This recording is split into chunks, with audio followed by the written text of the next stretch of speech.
Time. Governor Punjab Chaudhry Mohammad Sarwar ने कहा है कि हुकूमत मसाइल के हल के लिए इकदाम कर रही है।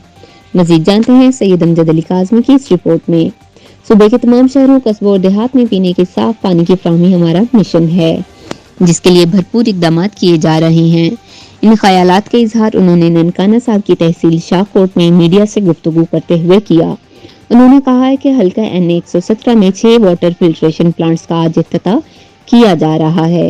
आइंदा जिला ननकाना साहब में कुल 25 वाटर फिल्ट्रेशन प्लांट्स लगाए जाएंगे। एक सवाल का जवाब में इन्होंने कहा है कि उनकी पार्टी छोड़ने की खबरों में कोई सदाकत नहीं है। पाकिस्तान तहरीक इंसाफ में कोई डिक्टेटरशिप नहीं है। पार्टी के अंदर इश्यूज पर जमहूरी अंदाज में गुफ्तगू होती है। ये थी अब तक की खबरें। मजीद खबरें और अपडेट के लिए देखते रहिए। देखिए मेरी बात सुने, बात ये है कि पार्टी जहाँ तक छोड़ने का तल्लक है इनमें कोई सदाकत नहीं है, लेकिन हमारी पार्टी के अंदर जो है डिक्टेटरशिप जो है वो नहीं है। हम लोग जो हैं अपनी आवाज़, अपना जहन, अपनी बात जो है कर सकते हैं। सर, एक आज़ाद पार्टी के हवाले से आपकी चल रही है अफवाहें, चलो